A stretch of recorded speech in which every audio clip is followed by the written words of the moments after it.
इस वक्त की बड़ी खबर अरब सागर से आ रही है। अरब सागर से हमले की तैयारी पूरी हो चुकी है। यूएसएस अब्राहम लिंकन हमले के लिए पूरी तरह से तैयार है।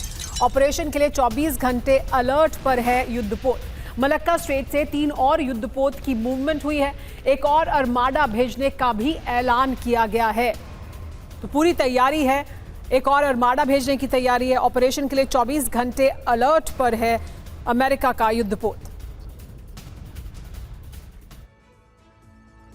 अमेरिका का दावा है कि उसने युद्ध की तैयारी पूरी कर ली है। युद्धपोत यूएसएस अब्राहम लिंकन हमले के लिए तैयार है। युद्धपोत 24 घंटे रेडी मोड में है।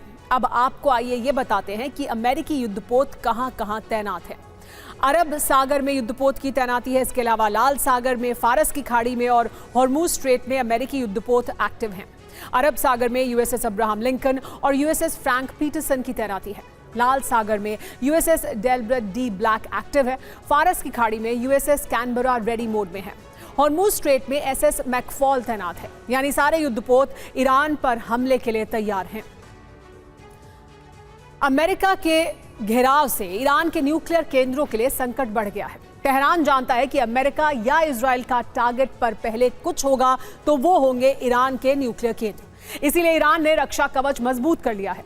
ऐसा रक्षा कवच जिसमें उसके परमाणु ठिकाने तो महफूज रहेंगे ही, साथ ही वो संवर्धित यूरेनियम भी सुरक्षित बचा रहेगा, जिसके नाम पर ट्रंप दुनिया को डरा रहे हैं।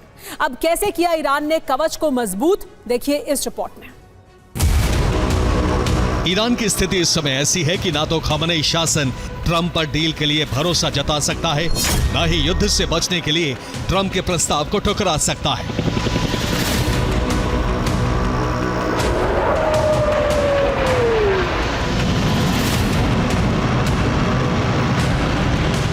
इसलिए ईरान ने रक्षा सुरक्षा के पुख्ता इंतजाम करने के बाद न्यूक्लियर ठिकानों की सुरक्षा के लिए बड़ा कदम उठाया है। कदम यह है कि संवर्धित यूरेनियम शिफ्ट किया जाए ताकि हमले की सूरत में भी अमेरिका को कुछ हासिल ना हो सके। जिसमें कहा गया है कि ईरान की न्यूक्लियर फैसिलिटी में ट्रकों की आवाजाही बढ़ गई है।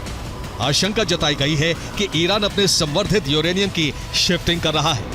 संवर्धित यूरेनियम को किसी गुप्त भूमिगत स्थान पर पहुंचाया जा रहा है ताकि अमेरिका अगर हमला करता है तो ईरान को नुकसान ना पहुंच सके। इजराइल और ईरान तनाव के बीच बड़ी खबर आ रही है। ईरान को Su-57 फाइटर जेट देगा रूस।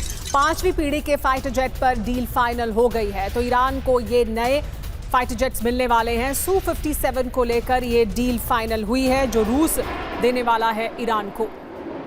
तो ईरान रूस की सबसे बड़ी डील हो गई है। ईरान को Su-57 फाइटर जेट देगा रूस। 5वीं पीढ़ी के फाइटर जेट पर यह डील फाइनल हो गई है। सूत्रों के हवाले से बड़ी खबर आ रही है। एयरफोर्स को हाईटेक कर रहा है ईरान। डील से क्या है फायदे, जानिए। 5th जनरेशन स्टेल्थ जेट से मजबूत होगा ईरान। ईरानी एयरफोर्स का अपग्रेडेशन हो जाएगा। Su-57 से ईरान की डेटरेंस पावर भी बढ़ेगी। इजराइल पर इसका क्या असर होगा? इजरायली डिफेंस फोर्स की हवाई बादशाहत को यह बड़ी चुनौती है। ईरानी पायलट डॉग फाइट में भी चुनौती दे सकेंगे। एक बार फिर एयर पावर डोमिनेंस शिफ्ट हो जाएगा। ईरान के प्रॉक्सी को और समर्थन भी संभव है। मिडिल ईस्ट में इसके समीकरण कैसे बदलेंगे? इसकी वजह से बैलेंस ऑफ पावर शिफ्ट हो जाएगा। क्षेत्रीय सैन्य होड़ बढ़ जाएगी। यूएई जैसे देश अमेरिका से F-35 भी मांग सकते हैं। जियोपॉलिटिक्स में भी बड़ा बदलाव संभव है इसकी वजह से। बुशहर की सुरक्षा के लिए भूमिगत परमाणु केंद्र का नक्शा नहीं बदला गया, न ही इस न्यूक्लियर फैसिलिटी के एंट्रेंस मिट्टी से ढककर गुप्त रास्ते बनाए गए हैं, बल्कि दावा है कि इस परमाणु केंद्र में रखा गया संवर्धित यूरेनियम हटाया जा रहा है। और ये संभव इसलिए है क्योंकि बुशहर का न्यूक्लियर केंद्र रूस और ईरान दोनों संयुक्त रूप से चलाते हैं। बुशहर न्यूक्लियर केंद्र को रूसी वैज्ञानिक ही ऑपरेट करते हैं और यहाँ यूरेनियम संवर्धन भी रूसी रिएक्टर के जरिए होता है। एलेक्सी लिकाचेव के मुताबिक अगर जरूरत पड़ी तो मॉस्को जल्द ईरान के बुशहर परमाणु संयंत्र से अपने कर्मियों को निकाल सकता है। मकसद है ईरान के यूरेनियम को परमाणु ग्रेड का बनाना, ईरान के लिए न्यूक्लियर हथियार तैयार करना